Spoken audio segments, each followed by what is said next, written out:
Good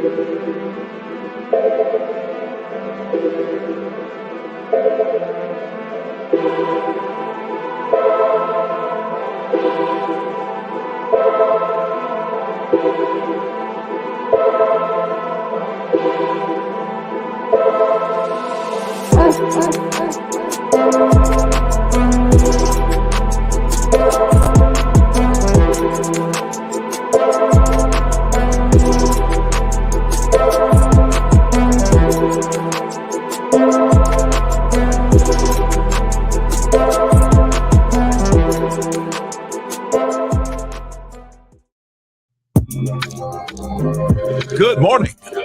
Welcome to the Java Cafe, Java fam. Good morning, everybody. Good morning. I think I got everything right here. I really don't like when I go off site because then I have to come back and reset all the settings. So let me know if you can hear me. I think we're good. It is Thursday, June 27th, 2024. You are here in the Java Cafe for Thankful Thursday. And I am very thankful this morning for a young lady that I have observed in community. I want to say probably about 5 or 6 years. She is a full bona fide creative artist in her own right, advocate through her music. I don't know what she does in her full-time gig, or maybe this is her full-time gig, but she definitely advocates through her music. And I see how she moves around equity for the most marginalized communities. And so she is not a silent storm because she's vocal in her artistry, but you don't see her in a lot of fanfare. She just does the music, spits the bars, talks to y'all, gives some context to the music, and then she's on her way. And she's stepping out and doing some new things, and that's why we have her here today. So I am so excited to get ready to present to some and introduce to others. Brandie Blaze. Let's get it clear, because we got Dr. Brandie that comes in here sometimes, and she's with a Y. Yes, and I'm Brandie with an IE. Just make it very plain. Just make it very plain.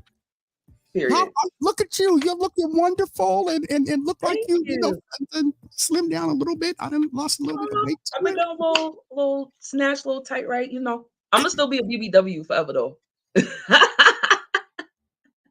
Brandie, this is going to be, I'll be honest with you, there was a part of me that wanted to do this after dark so we could have a different conversation. You know, Monday through Thursday at 9 a.m. is one thing, but after dark, you know, so we'll behave today because we got a whole mother's board up. We'll have to book that one next time. Oh, we definitely will. We definitely will, because I alluded to the fact of observing you for years, Brandie, and, you know, anybody that moves in the industry, in this city and in this region, and into music and artistry and hip hop and poetry and just good vibes, if they're not aware of who you are, I kind of question their industry card. Oh man, I every day I'm surprised that anyone knows who I am. Now on the other side of that, I get that piece too, because I seen a meme the other day and they're like, y'all are sweating, you only got 200 likes. But imagine you walk into a room and there are 200 people in there in support of you. And so I was like, oh, that's a good way to look at it. A mid-sized venue, that could be a sellout. 200 people, you know? So you look at it like that, you know, a venue like the Rockwell in Somerville is 200 capacity. That's a sellout. So it's full. And so let me back up a little bit, because we went right into the conversation. And Brandie, I want to give you an opportunity, one, to say good morning to the folks. And two, like, tell us some of your journey, because like, can I spit 2 verses from any of your songs? I'm gonna be real. No. But when I've seen you in community and whatnot, there's something behind your delivery. There's something behind your lyrics. And so I'm ready. Who is Brandie with the IE? And tell folks who you is and your journey and how we got to the point of now we can talk about some hoops. Sure. So yeah, my name is Brandie. I'm a rapper, now I could say actress, which is still crazy to me. Composer, from Dorchester. I'm a 3rd generation Bostonian, so this is very, very real. It's not a game. My mama and my grandmother from Roxbury. I'm from Dorchester. So this is it don't get no more Boston than that. I've been performing since I was 3 years old. I started as a dancer, and I danced up through high school. But I started writing poetry in about middle school. And I've just always been drawn to performance. It's just somewhere where I always felt more comfortable. If Yeah. anything, I've always felt more comfortable like on stage than in maybe necessarily like one-on-one interactions or even small groups, larger groups. Like I'm naturally pretty shy. So I think like being on stage was like really the only place I had where I felt I could be like truly open and be myself and present myself however I wanted to. And there was, community in that. So I transitioned to rapping in high school. I did want to be a singer. Unfortunately, I do not have the vocal capacity for that. I could give a little ooh and ah every now and then, but other than that, that's it. So I became a rapper instead. And I decided to take rapping seriously about 10 years ago.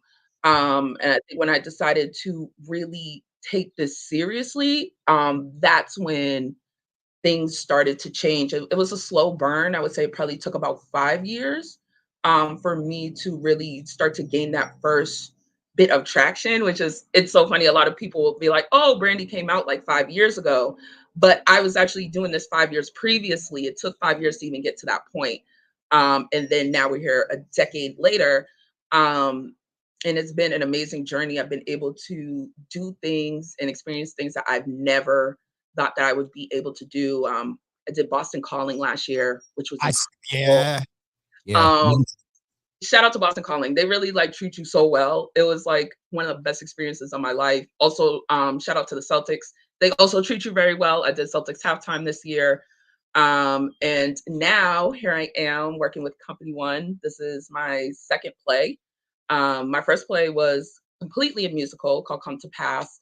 And now we're in hoops, not fully a musical, but there is a lot of musical elements. And I wrote all the original music that's in the play. So I appreciate the professional journey, and I think you got a sense. And Chris over on Life Coach Chris on Instagram said Brandie said she ain't new to this. She's true to this. Absolutely. Now, if you've seen any episode, you observe me and community, I move in the mental health space in our journey, and I appreciate the professional resume, but I want to peel back a little bit and talk to me about, it's interesting to hear you say you're shy. When I tell people that in who I am is James, I'm an introvert. When COVID hit, hate how it happened, but I was okay 3 or 4 days in the house and chilling, by myself. I was fine. I could have stayed in the house another year, honestly.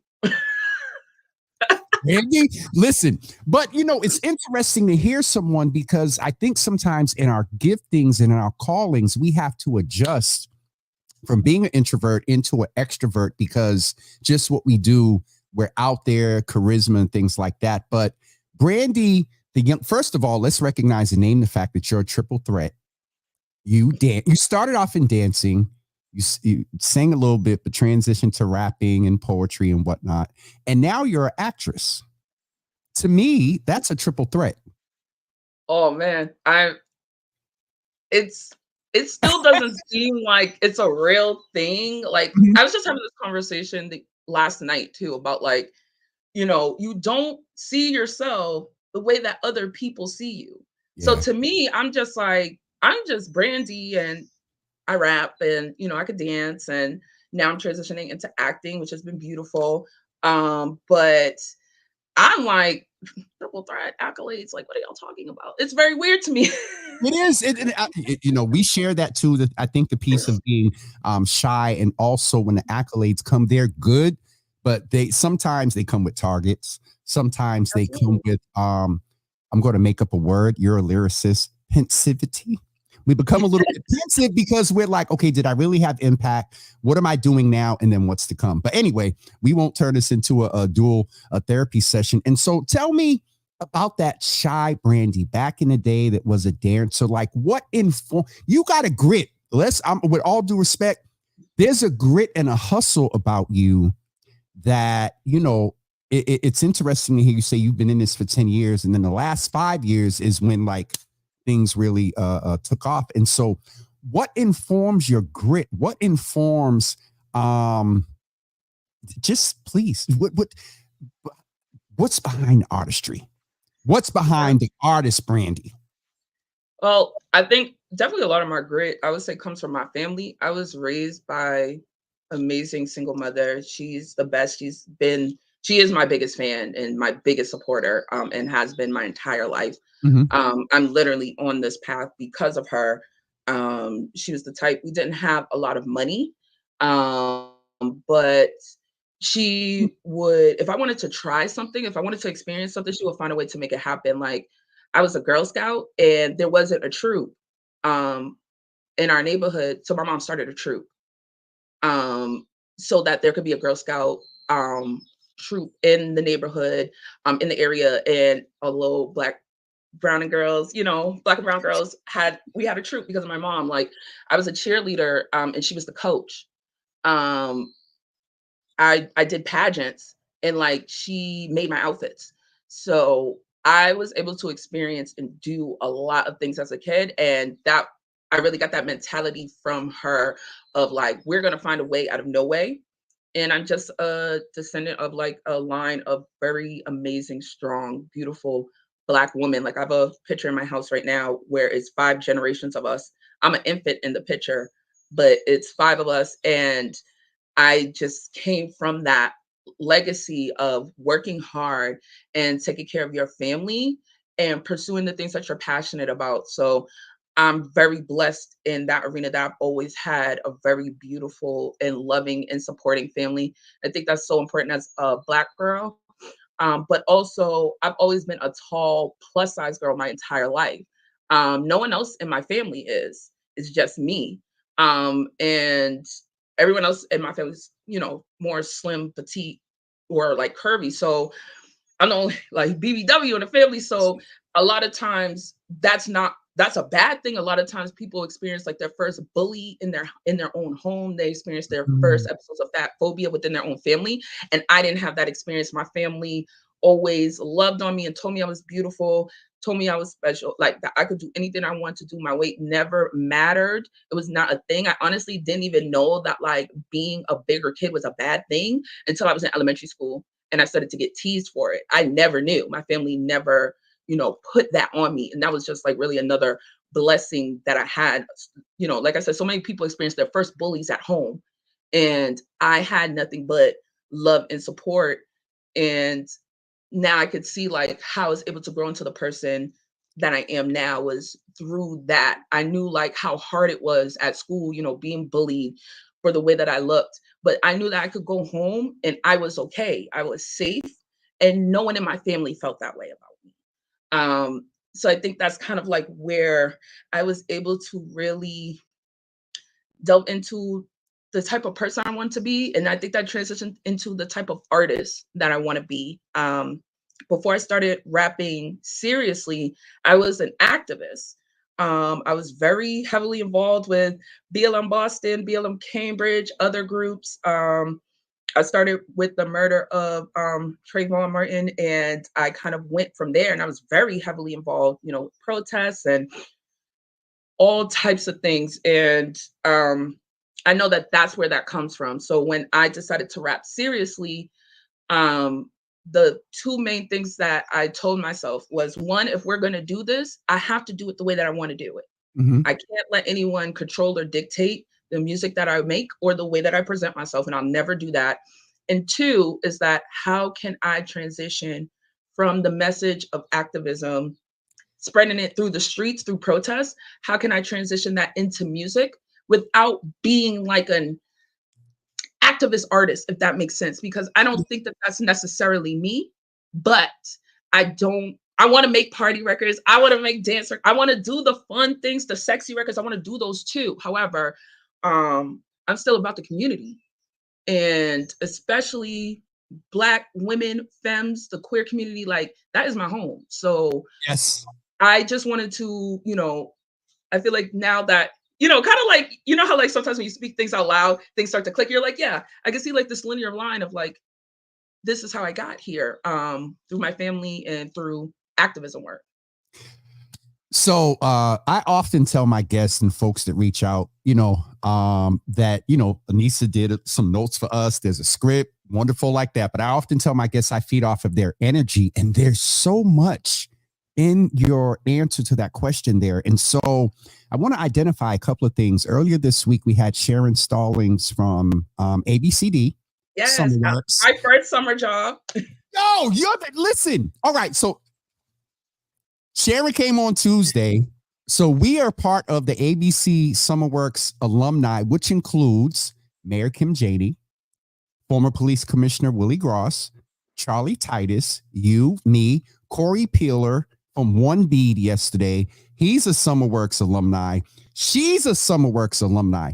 I bring that up, Brandie, because she named that SummerWorks is not just red shirts anymore. And we have to give young people the opportunity to go in various spaces and places when it comes to career exploration.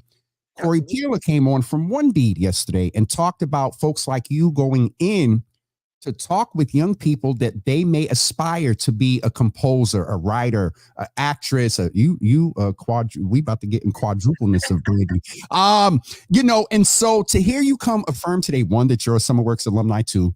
ABCD, if they're trolling the shows this week, they got a lot of good content.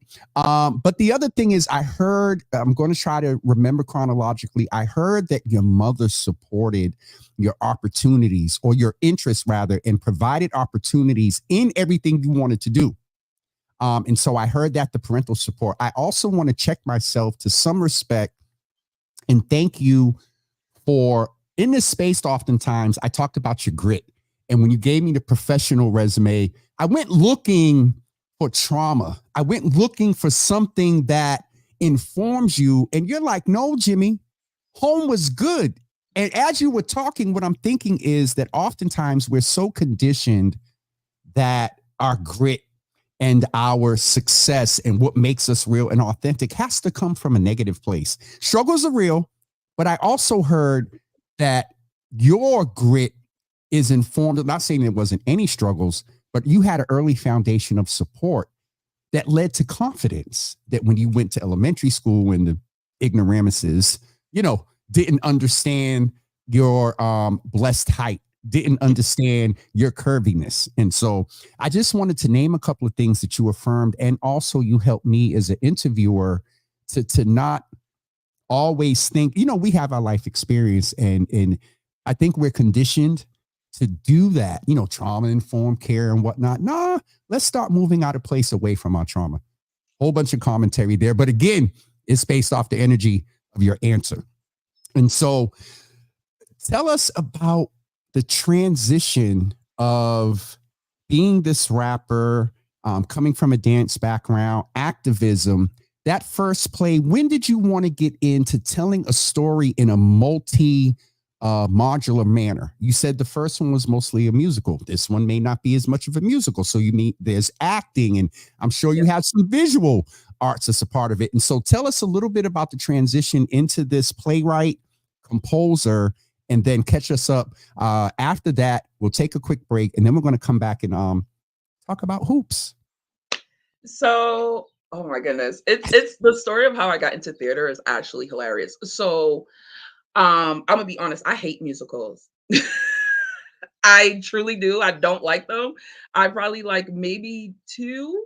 Like, I love Dreamgirls. I go watch Dreamgirls 37,000 times. But who's the second one? The Wiz? Or what's the second one? The Wiz, or what's the second one? The Wiz. One? Yes. I will watch The Wiz bunch of times. I watched Chicago recently and I liked it. I thought it was really good. But that was after the fact where I was like, girl, you're in a musical. You need to probably watch some musicals because, like, what are you doing? But I was approached by Todd Don, who's incredible. He's worked with Still Gold and Dutch Rebel. And we were doing some work together as well. He's my business partner in my makeup line. So Wait. You got a makeup line? I do. Y'all see how she was like, I do. we'll get to it. Let me make a I note. know I'm not trying to like hype it up too much because I literally I sold out my first run, blessings. So I have nothing to sell right now. We'll be restocking, relaunching You're in the out of fall. product. Yeah, I don't have nothing. I sold out. Hold on this Thankful Thursday. All right, go ahead, Brandie. Go ahead. You So, make this hard for me to be quiet. I'm gonna put my mic on mute. listen, blessings on blessings, okay? Todd approached me and he wanted to build a musical around me. Now, like I said, I was very open that I hate musicals, but listen, I'll be real. I'm willing to try, and if I think there's a check involved, I'm definitely willing to try. So, um, it ended up being like a beautiful experience. It's called Come to Pass. The cast is entirely rappers or poets. So it's me, Tayshawn Taylor, Mo Pope, Dutch Rebel, Amanda Shea, TBT, B Dolan, Axtramentals, and I know that the cast is expanding next year, but we literally wrote all of the music for our own characters. Only one person on the cast had any type of theater experience before this. I took acting classes as a kid, but that was the extent of my experience with it. But literally everyone else, we nothing, had no idea. And it's called Come to Pass. It's set in the 1700s. It's about a brother and a sister, played by me and Tayshawn Taylor. After our parents die, we have to travel from our home in Western Mass to Boston. And it's about kind of like that journey that we go through there. It's set in the 1700s, but all of the music is modern. And like I said, it's primarily rap and poetry. We ran it 2 summers in a row in 2022 and 2023. I'm in hoops this year, but we should be bringing it back for 2025 and expanding it with some new castmates that we've been talking to. So the new version of it is going to be incredible, but that was my first experience. And I felt like I had to learn how to rap again because I don't really see myself as so much of a storyteller rapper, like straight up, like telling a story. I've never been like that. I'm much more of a like feelings and emotions and kind of like actions type of rapper, metaphors, punchlines. That's more my style. So I had to relearn how to rap so that I can learn how to rap and be able to progress a story. And blessings to Tayshawn Taylor. That's my little brother. I think he might be the older brother. We never explicitly talked about who was older in the play. So maybe we're like twins and we're the same age. Okay. But in reality, I am older than him. And that's my little brother. And he was because he's an incredible lyricist and incredible storyteller. So he helped me. And I think having that experience, we started working on it in the pandemic. We literally wrote it over Zoom. We didn't even see the play completely all put together until our first tech rehearsal before we were about to do it. Literally, everyone just knew their own sections and parts. No one had saw the entire thing together. None of us. For people that don't know what they're doing, amazing. But then I was approached by Company One with this offer to do hoops, and I immediately was intrigued by the story and the fact that yes, it does have music, but it's not a full musical. Definitely scary, but I was like, hey, let's do it. And here I am now, second one. In hoops. Okay, we're going to hear more. Musicals and now I'm an actress. Look at God. He's going to give you what you want. This is why you can't say what you don't want. This is why you have to be really specific and say what you want. Because you'll say stuff like, oh, I don't like this. I don't want this. And guess what? You'll get your blessing in that way. Because I hate musicals. Guess what? My blessing was a musical. Brandie, we're going to take a break because you know I'm also a man of faith, and we could go a whole different way on this Thankful Thursday. We're going to take a quick break and come back on the other end and have Brandie talk about more of hoops. I'm intrigued by Come to Pass. I mean, a 1700 environment aesthetic with modern rap. One quick question, don't spoil it for us. The aesthetic of the costume, 1700s or more modern? What did y'all do with that? Because I'm trying to get a visual. So for our run, what we did was like kind of like a modern take of what we would have worn back then, because we didn't have any wardrobe. We had no budget. So all of us had to come up with our own costumes, everything. So that was the easiest way to do it, was like basically like a more modern version of what we would have worn then. So like basically I had like the bell sleeve, the dress and stuff, but it had like a lot of cleavage that I probably wouldn't have been able to get away with back then. So Brandie, we're going to take a break real quick and come back and hear more about hoops and tell folks how they can get the information and go support. We have to wait until next year for come to pass, but you definitely built some excitement about that, and then hoops as well. And so right after this break, folks, we're going to come back and hear from Brandie more. Brandie with an IE. We'll be right back with you.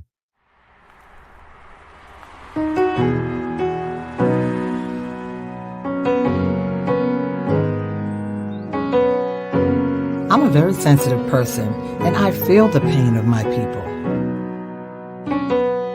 They know me, they call on me, and I assure them that I'm not a provider, but I am one who cares. I always say to them, well, it's better to know than not to know, because if you know, you can do something about it.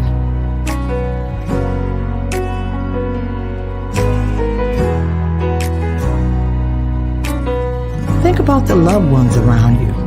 Think about the ones that love seeing you come through that door.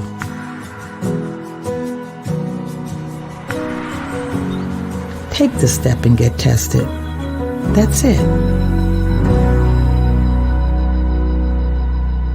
Save lives and get screened for colon cancer. For more information, visit boston.gov/cancer. This is a farm, and this is growth. This is a brick, and this is a foundation. This is energy, this is fuel, this is a spark, and this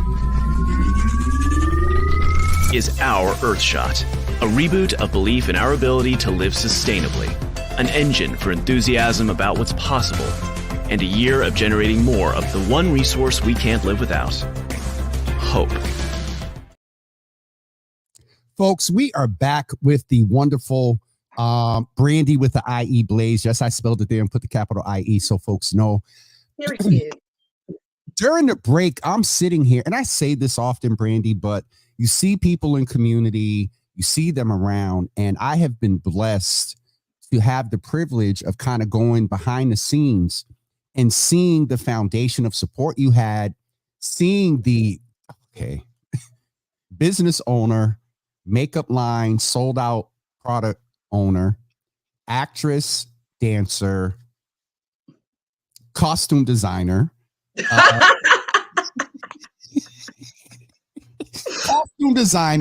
rapper, composer, writer, produce, because I know sometimes in the studio, like, and I need some more highs there. Can you take the mids out? Producer. Oh, I'm the worst with that. I'm the worst. Semi-engineer. I only laugh like that because when it comes to design, and Anissa, I respect her because she's a designer in herself. But sometimes every once in a while, I'm like, can the little diva Jimmy come out and just give you design preferences? And so I get it as far as the production and engineering. And a daughter and an activist in your own right. And so all of this and with come to pass, Company One came to you, and now we have Hoops. And so what is Hoops? Give us enough to come. Don't spoil it for us. Like, when I first seen the name, of course, let me ask you, who was the first artist you thought I thought of when I saw the word Hoops for your play? Okay, maybe it's just how my brain works, but I would say Oompa because she has the song LeBron and like Hoops. So I went a different way. I went to LL, Roundaway Girl. Yes. Hoops. When I saw Hoops, I just pictured hoop earrings, and then I thought about LL Cool J with Roundaway Girl. Absolutely. And shout out to Oompa, who, along with you, Exit Fame, Mills, and quite a few others in this city that is putting Boston on the map. And so shout out to all of them that are doing that as well. If you want to give flowers there before we go into the construction of Hoops, please do so, because I love it. Oh my God, listen, I would be here for 35 minutes if I listed out every single artist in the city of Boston alone, never mind the state of Massachusetts. I absolutely adore, but I'll say it like this. Boston has a scene. It has a music scene. It is incredible. It is big and diverse, and it is vast. We don't have a sound, which people say is our weakness. I say it's our strength because we can do anything. And we have literally every type of sound, especially when it comes to rap. Any type of rap that you could possibly think of, there's someone here in Boston that does it, and they do it on an elite level. So check out local artists, okay? You're good. You had some good because you just did the whole macro and covered everybody. And so I appreciate that. And so all of this that we're learning about you today, your energy, your love, sincerity, and authenticity. Company One came. What happened? So Company One, they're incredible. And definitely shout out to Summer, their co-founder. I met Summer during the pandemic. I had did a virtual concert at Oberon. It was myself and Jim Lee and Keovani, and it was absolutely gorgeous. Summer, like her brain and the way that she sees things, she is just like such a special, amazing person. And she had told me, she was like, I'm gonna come back for you one day. And I was like, okay, because people say that all the time, and you'd be like, yeah, all right. And she was not playing because she came back for me actually last summer. And unfortunately, with my schedule, I was out on the road last summer. I had I was doing gigs here that were crazy. So I just couldn't make it work for last year. But, blessings work in the way that they work, because I felt like this production this year is actually a better fit for me than the one I would have been in last year. So we were able to make it work for this year, which was amazing. But Hoops, shout out to Ileana Pipes, our incredible playwright. It's based on a visual arts project that was about taking pictures of women and femmes and people in their hoop earrings, and then interviewing them and talking about how these hoops, what they meant to them, and how they impacted their life and how they used them for expression. So Eliana took that visual project and turned it into a play, which is amazing. The first run was in Milwaukee, I believe. So we're the second run in Boston, fingers crossed. I'm trying to be like, let's ride this all the way to Broadway. You know what I'm saying? I'm down for that. Yes. So this is the second run. And it's an incredible story. It's a party. It is a celebration of Black and Indigenous and Latine communities and our stories and our cultures and our heritage. It's not all fun. There are definitely some extremely poignant, extremely emotional things that are talked about that I think are important for our communities. And as Black people or people of color, the things that we experience and go through, whether that's, identity or, how to express yourself, how do you express yourself as a person of color or a Black person in a professional setting? How do you express yourself in college? How do you deal with health issues? It's so many things that are wrapped in this play that are absolutely beautiful. And I'm just so honored to be a part of this. Shout out to T. Jones and Tanisha, our incredible director. She's the entire team has just been so amazing. I'm just so honored to be a part of it. I think especially as a Dorchester girl, I grew up walking distance from the Strand. And my mom took me there as a kid to see the church plays, pre-Medina, where they would come and be like, oh, mama, I want to sing or something, and then gospel church plays, and it'll be like, oh, you took my man or somebody else's husband, and then we sing gospel songs, and then we feel good, those plays. She would take me to see those at the Strand as a kid. So, and I understood, as not just a Bostonian, but a Boston music artist, how important the Strand is to Boston, to Boston music history. This is monumental. It's a huge thing. And I think especially for me being from Dorchester. So, these are the things that, we want the community to come out and support. We want to revitalize the Strand. The Strand, should be rocking packed. Weekend. That's what I remember. I know a lot of people, if you're of a certain age, if you're a millennial, Gen X, baby boomer, you know exactly what I'm talking about being at the Strand. And how packed it was. And you know what I'm saying? That was drama gospels. Okay, listen, don't get me started about the drama gospels, okay? Because I have like such distinct memories of like really only one of them. And it was, I'm so sure it was like something about, it wasn't Mama I Want to Sing, but it was very close. And drama gospel. Yo, right, because you know there's always like there's always going to be the one where they have like the girl that wants to sing secular music, and they're like, no, we're gonna kick you out the house because you want to sing that R&B. Yeah. Yo, I'm laughing so hard because that's how you describe them. Drama gospels, Medea back in the day. Yep. I forgot the other one, Charles Taylor or one of those. But I gotta say this. I'm looking to see when somebody's talking about an upcoming, and Brandie's name is along with Tyler Perry. And I think it's Charles, whatever the brother's name is that did the plays as well. And so I'm here looking at hoops. So first of all, let me back up a little bit. Folks, if you want to go, we put the hyperlink not only to the play is in the comments as well. This is where you can go, excuse me, the Company One's website and get all the information about everything they're doing, but also specifically if you want to get tickets for the play, it's commented there. It's a hyperlink right there to both of them. And that's one of the main things that we want to do today is support this sister and go out and see the play. And so it is running. It's pay what you want. It's pay what you want. And it does not get any better than that. So if you want the ticket for free, take the ticket for free. If you would like to support Company One in the production, you know, feel free to pay whatever is comfortable for you. But I think that that's something that meant a lot to me too. And I love that Company One does that. And that especially we're able to do that with Hoops at the Strand because this is a story about the community. It's about the community that we're in. Everyone will have something in this play that they connect to personally. Eliana is incredible. Like we would have conversations and some of those conversations ended up in the play. Like there's a part in the play that is 100% something that I've talked about and that I've dealt with.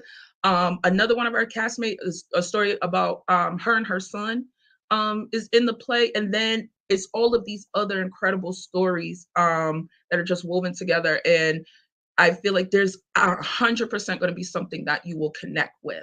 Even, you know, if you're like, you know, I'm a man or a mask, I don't wear hoops. There's a story in there for you. There's 100% a story in there specifically for you.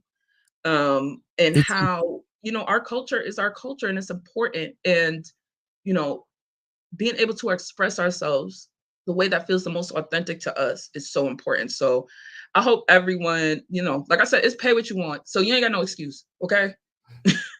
I mean, you can't say it no better than that. And that's the link right there. I would encourage those that are listening today in the Java audience, if you can't afford that we understand that, but a minimum, and I encourage them, even if they can't make it, make a donation. Even if you don't plan on going, if you have extra tickets, let us know, or email Company One and say, hey, I made a $25 donation. Does that cover a ticket? Feel free to give it to one of your, you know, programs or youth programs that folks are working with. Brandie, we got to get ready to wrap up, but I cannot have you here and not ask you. I had the opportunity to be with Sister Janae also help from A Beautiful Resistance yesterday. Yes. And hey girl, hey. We got to talking about the intersectionality of who we are. You know, I've been very on a journey around, you know, being a black man that loves Jesus, a black man that loves Jesus, this gay, black man that loves Jesus, this gay that grew up in the hood. Woo. Now that ain't that a word. So your response here lets me know that the question I'm about to ask you as we're getting, I think this is actually one of my next to last shows during the month of Pride. Pride is every month. It's Black Music Month. You're a Black woman. And I want to ask you to speak maybe to two things. Real Boston Media is about to tell me to bring it in. In 2024, where are we with the ability to be Black, be identified as queer on the spectrum, to be an artist? Where are we? And I'm going to mess with you a little bit because Janae got me yesterday. We often talk about out of our intersectionality in these marginalized spaces, but who are we beyond those marginalized intersectioned spaces? Where are we in sort of the context of appreciating our intersectionality? But then at the end of the day, I'm just a human being. You're just a woman. I'm just a man. Away from all of that. Can you speak to that as we close out? Absolutely. I am a queer artist myself, so it's interesting. I'm in an interesting place in the community. Let's put it like that. Most people would assume that I'm straight. So I have that privilege that I'm not coded as someone that's queer. I'm able to people just assume that I'm straight, and so I don't get that type of backlash. But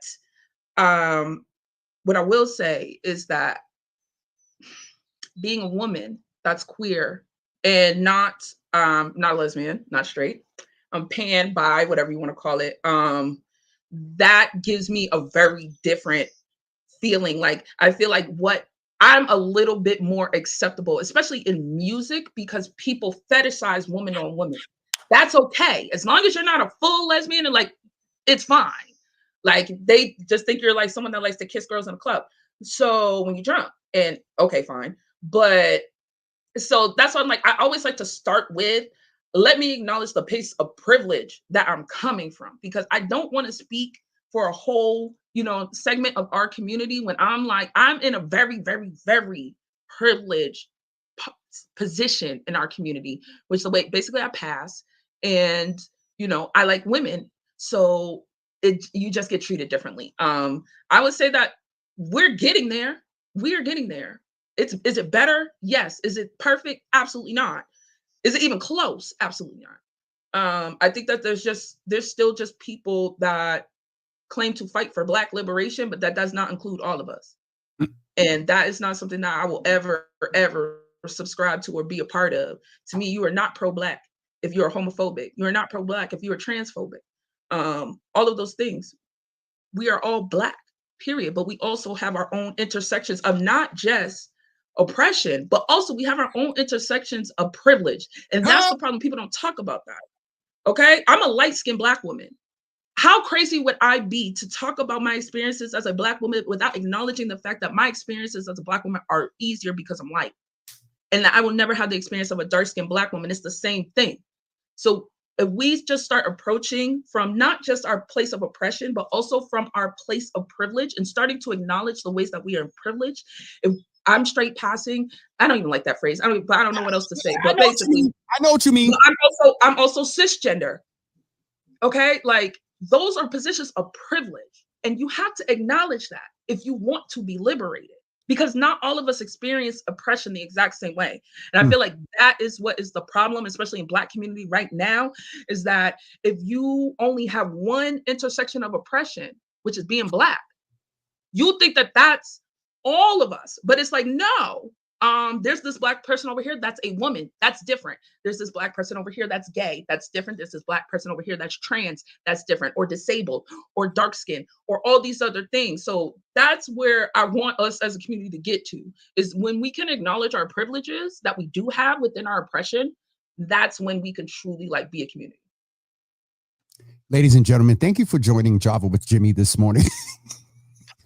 Brandie. See, hit you with the sermon at the end, Jimmy. Don't play with me. Brandie, I just knew when I'm stuttering. You know, we in a good space. Thank you. We're gonna do that after dark episode. We have to. We have to, because you articulated so much, and I got, it's interesting because I find myself, and I'm going to say this publicly. I ran into Exit Fame yesterday. I love Exit Fame.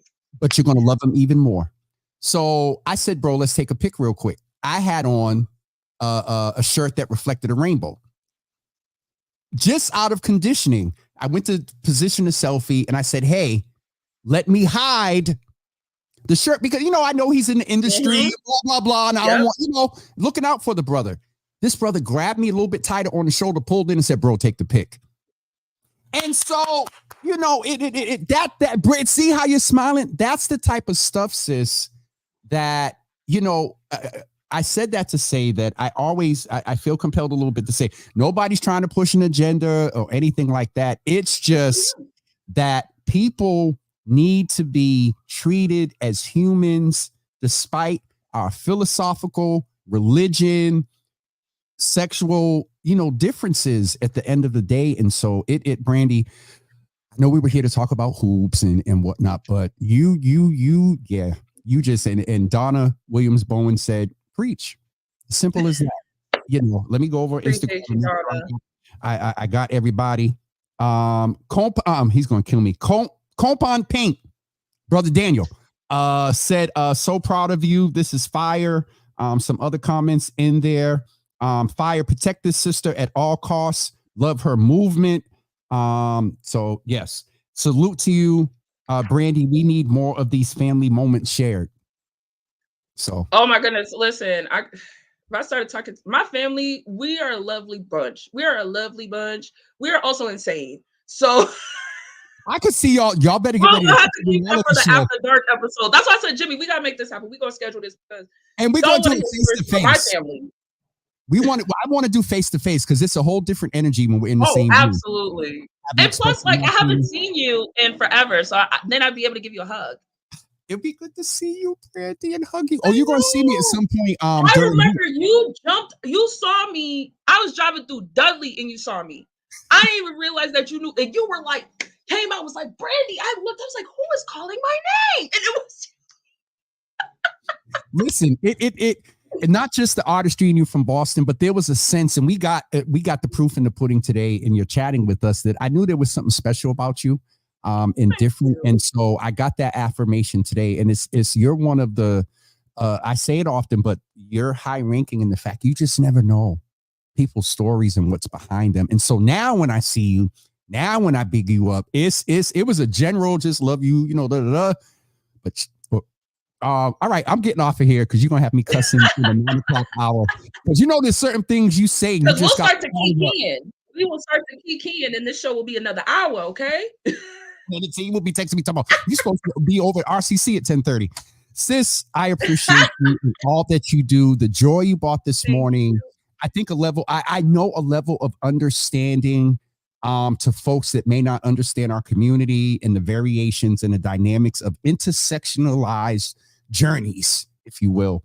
And so there was so much that I think everyone is walking away with today. And before we go, I have to do one more plug for the main reason. Well, we came in and thought it was one reason, but I think there was another reason that you was here today.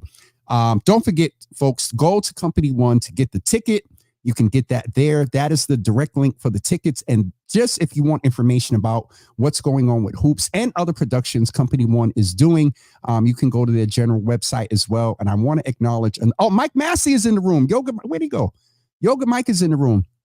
True story. We never see ourselves the way others do, good, bad, or ugly. Absolutely. Very and the last true. thing, and especially the bad and the ugly. we don't want to.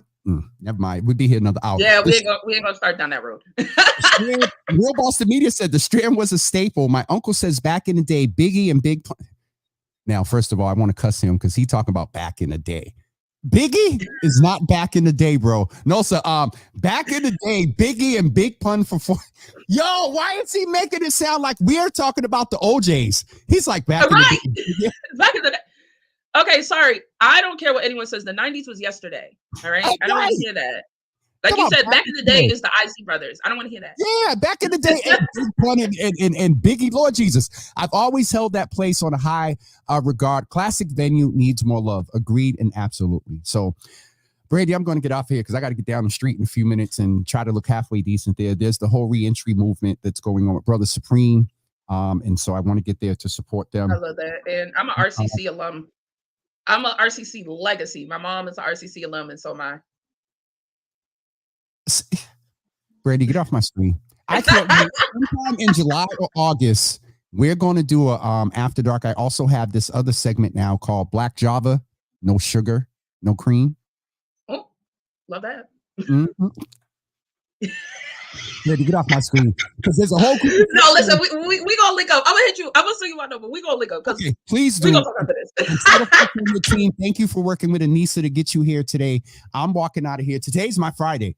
So I'm walking out of here with a little extra pep in my step from starting my morning with the great everybody, Brandie Blaze, the wonderful actress and star, co-creator, activist, and supporter of Hoops that's coming out very soon. Don't forget the link is in the comments.